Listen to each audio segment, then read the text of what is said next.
Si tu as perdu tout espoir dans ta vie, et que tu n'as même plus confiance en Dieu, écoute cette histoire jusqu'au bout. Il était une fois un homme très paresseux qui vivait dans un village en pleine montagne. Il était très pauvre, et sa priorité était de pouvoir se nourrir. Il ne mangeait pas à sa faim chez lui, ses conditions de vie difficiles ne lui donnaient pas envie de s'en sortir. Il était très paresseux.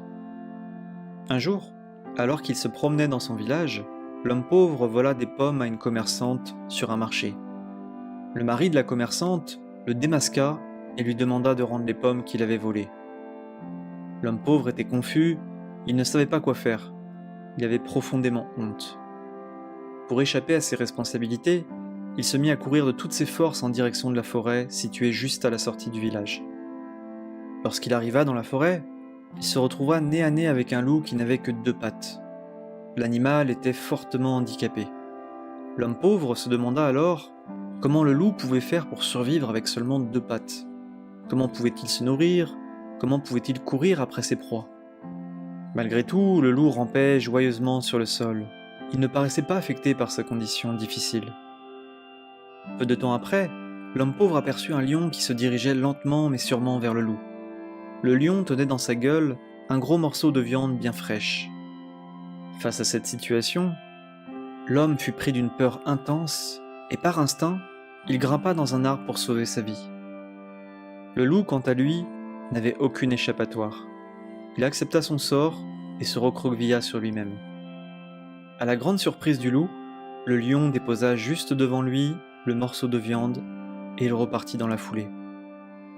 L'homme pauvre était ébahi par ce qu'il venait de voir. Il se sentait profondément heureux d'avoir assisté à une scène d'une grande générosité. Il remercia Dieu de lui avoir permis d'assister à une telle scène. Il commença à réaliser que Dieu avait toujours un plan pour chaque être vivant sur cette planète. Il prenait soin d'eux et ne les laissait jamais seuls.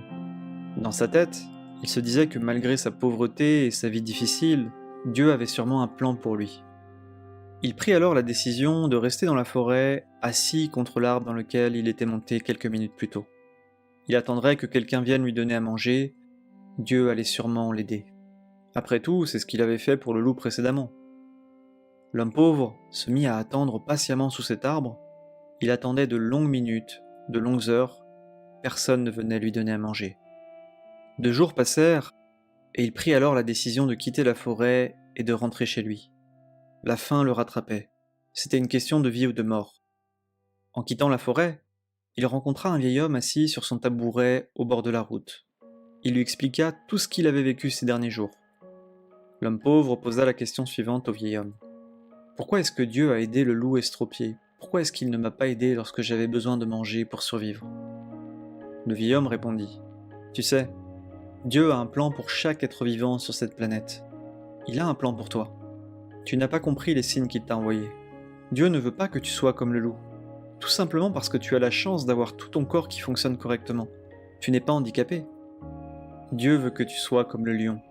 C'est en étant un lion, c'est en étant généreux, dans le partage, dans l'amour vis-à-vis de ton prochain que tu réaliseras ta mission de vie. Quels enseignements peut-on tirer de cette histoire? Dans la vie, il nous arrive souvent de mal interpréter les signes que Dieu nous envoie.